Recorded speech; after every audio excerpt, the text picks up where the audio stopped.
Alrighty, on the way here, I had to eat something real quick, and I pity the comedians behind me, and I'm glad this row's empty because it upset my stomach. And I had to eat it really quick, and doesn't usually sit very well with many people. It's called evidence.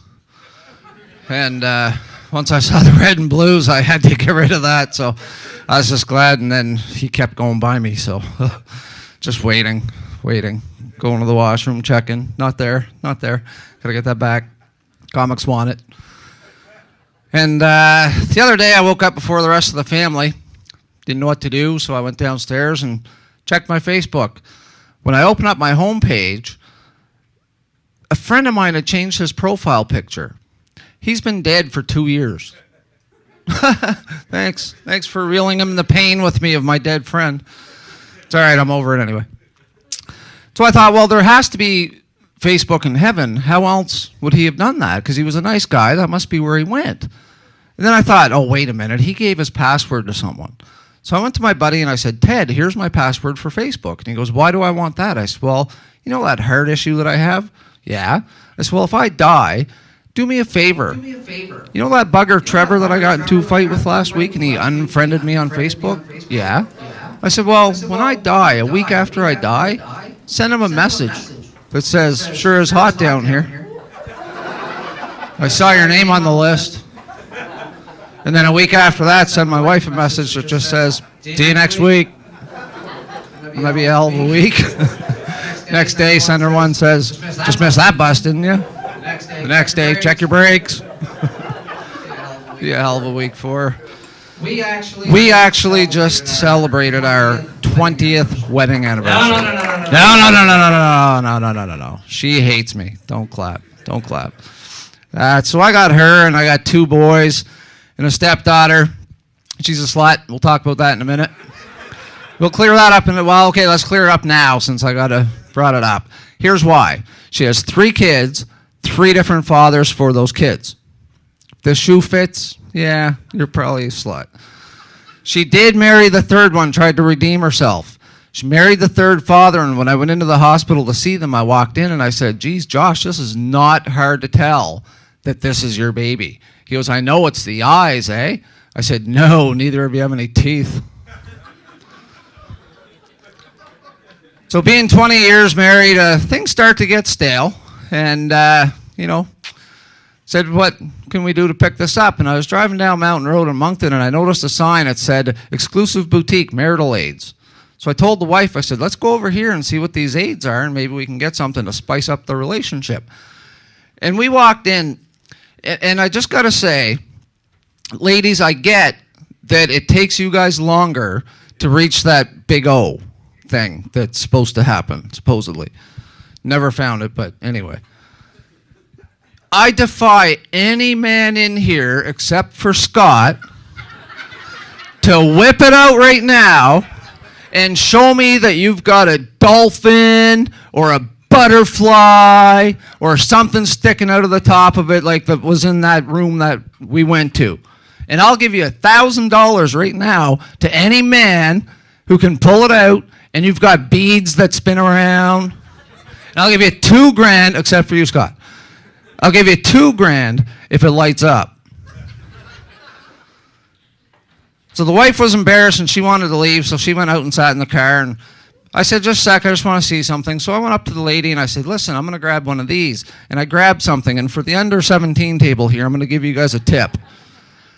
Don't ever buy one of these. And I'll tell you what it is in a second. The first thing I got to say is the lady who works there is a liar. And the reason being is, I told her, I said, I'm 46 and I'm starting to have some issues. Do you have anything that would help? Sometimes it doesn't stay up all the time. And she said, well, you could put a ring on it. And she's a liar because I put this one on and it fell off 3 times. They don't work. Now, under 17s, listen up. Heed ye warning. Never, ever, ever buy a condom that says novelty after it and think you can use it. Here's why. We got home, we started to get frisky. We went up to the bedroom, and I went, hey, look what I bought. It's a glow-in-the-dark condom. You can see me coming. Towards her, guys, come on, I'm trying to be a little bit clean here, you filthy pigs. So anyway, I took it out of the package, and any man in here knows one of those is like working a padlock when you're in grade 9 or something, to try to figure out which way is it going to unroll. It's going to be dark. I got to put it on the package and then try to put it on. It's like 9 to the right, 6 to the left. Oh my God, click, no please. So I took it out of the package and I'm fumbling with it and I put it onto the headboard, and she goes, listen, if we're going to do this, throw the blankets on the floor, get the damn dog off the bed, go over, shut the door, and turn off the lights. I said, okay, great. So I took the condom, put it onto the headboard, took the dog, put her on the floor, moved the blankets, walked over, shut the door, and when I turned off the light, does anybody in here ever watch CSI or Criminal Minds or anything like that? When I shut off the light, it looked like we had slaughtered 22 prostitutes in the bedroom and someone had sprayed luminol to find all the blood. And I told my wife, I said, honey, this is just like your favorite TV show, Criminal Minds. She goes, yeah, too bad you're not Shamar Moore. Yeah, ladies clapping. Yeah, too bad you're not.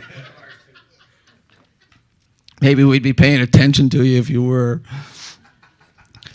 So anyway, I got restructured out of my job, and I knew it was coming.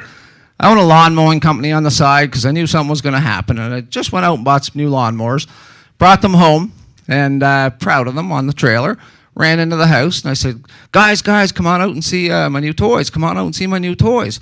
So my wife comes out, and she goes, well, I want some new toys I can ride on. My 15-year-old goes, Mom, you got a drawer full in the bedroom. She goes, Jordan! He goes, well, God, no wonder I can never find batteries for my Xbox controllers. And right before we got restructured out, we actually had a party. And the party, they brought us gifts. I didn't know it was a going away gift, but they brought gifts. And they brought the ladies a box set of knives. And the box set of knives, my manager goes, look at this box set of knives. The box and the handles are all made out of olive wood. I said, olive wood? Olives don't grow on trees. She goes, well, I don't know if they do. I said, well, I don't think they do. She goes, well, I don't know. Smell my box.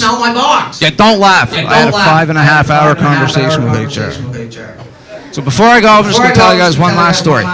We have grandkids. With grandkids, you're going to watch an awful lot of cartoons. The problem comes when you're watching so many cartoon channels. We were getting frisky one night, and we were going at it, and my wife was actually making noises. And it wasn't get off me. It was like, and I thought, what the hell am I doing? She had put her book down and everything. And I'm going, and I thought, this is one of those mythical low things. I'm giving her my best moves, both of them. In and out. And she turns around and she screams out, she goes, oh God, come with me. And I shouted back, we're going to the treehouse. I'm Scott Campagna. I gotta go. Please welcome back Dan Hendricken.